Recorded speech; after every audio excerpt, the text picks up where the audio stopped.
Since launching her presidential bid in January, Elizabeth Warren has spent a lot of time traversing Iowa. That ground game appears to be paying off, with the Massachusetts senator surging to the top of the 2020 field and drawing the largest crowd at the Iowa State Fair over the weekend. "I think people understand that this government is working great for the wealthy and well-connected, and just not working for the rest of America," Warren told the Des Moines Register Saturday after her impressive turn on the soapbox, where the majority of 2020 hopefuls, close to 24 Democrats and 1 Republican, Bill Weld, made the pitch directly to Iowa voters. "They know in 2020, we've got a chance to turn that around," where Joe Biden, the current Democratic frontrunner, stumbled several times over the course of the weekend. Warren and Kamala Harris both turned in strong performances. On Sunday, Biden's campaign said he misspoke when he said poor kids are just as bright and just as talented as white kids, an attempt at a cleanup after the comment went viral.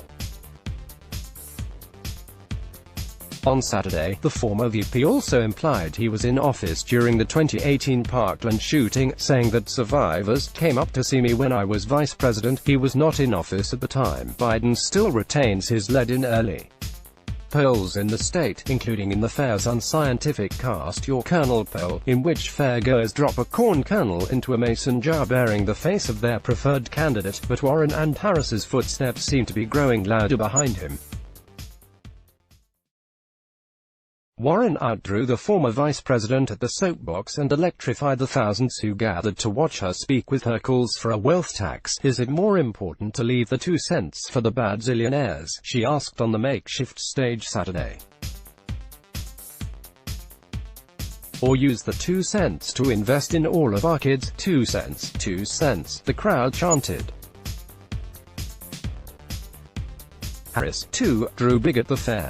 After initially directing her efforts at other early primary states, such as South Carolina, the California senator has begun to aggressively target Iowa. The New York Times tally, by the end of her 5-day bus tour across the state, she'll have made more stops in Iowa than in the entire first half of 2019. She now sits at third, behind Biden and Warren in some polls. "I'm going to keep on working to get up," she told NPR after her appearance at the state fair, part of the multi-stop trip. "Just keep working up that list, like a poll cast with corn kernels." The Iowa State Fair is a flawed barometer of candidates' relative success. While Biden's slips of the tongue attracted headlines and taunts from Donald Trump, of all people, that he's not mentally fit, the former VP has so far shown himself to be politically durable after months of gaffes and attacks by his opponents, including Harris. But the strong showings by Warren and Harris at the fair do send a message that the primary is far from settled. With their name recognition and experience in national races, Biden and Bernie Sanders were immediate frontrunners upon entering the fray. Slowly but steadily, their opponents have gained ground.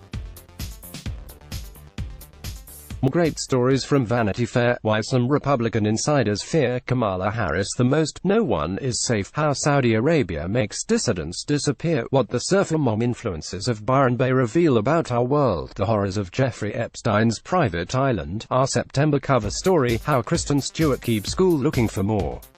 Sign up for our daily Hive newsletter and never miss a story.